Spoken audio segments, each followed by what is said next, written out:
It's an overcast day in northern Panama. Ominous weather setting the stage inside one of the classrooms at the Progreso School, just a few hundred meters from the Costa Rican border. Muy buenas tardes a todos. ¿Cómo The están? subject matter today, the connection between migration and human trafficking. Officials say border communities like this one are especially vulnerable because migrants regularly pass through on their journey north to the United States. In the past, this school has been used as a shelter for migrants. Some of these students' families have even sheltered migrants in their homes. Being the supervisor of this school district, I'm sure you've heard some of the stories. What have you heard? We have heard from the students in this education center who lived side by side with the migrants. With regards to people being trafficked, we have heard horror stories. 18-year-old Juliana Santos has heard the stories too. Her family welcomed 4 Cuban migrants into her home about a year ago while they waited for immigration papers. Juliana says they told her about a woman who went missing after paying someone to smuggle her across the border.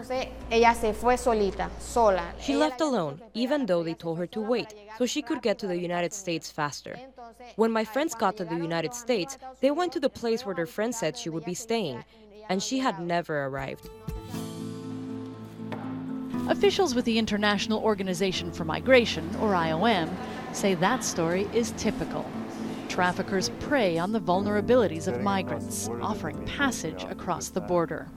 But then on the other side is what's arranged there is completely different. And so they end up in a place where they have to work and they've got no way to get away from it. That's why IOM is running these school workshops. The goal is to teach students how to identify risky situations, how to care for victims of trafficking, and how to protect potential victims from falling prey. If someone of the school is having situations that can be associated with human trafficking or if there is some trouble, this student can be able to speak with this friend, and to help him. And IOM is arming the students with tools they can use in their everyday lives, like social media.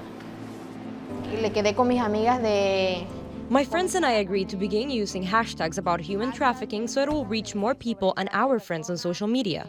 We are going to promote it so it spreads wider. At another school just across the border in Costa Rica, IOM is teaching the same subject matter, but using softer language because these kids are much younger. And the message is not just being delivered in schools. In a parade called the March Against Human Trafficking, IOM brings together hundreds of people from both sides of the border. Talking to the kids here, most of them tell me they'd never even heard of human trafficking. They live on the border, so they knew about migration, but they didn't know that it could end in slavery. IOM hopes to change that through programs like this in border towns throughout Central America, and by encouraging neighboring countries to work together.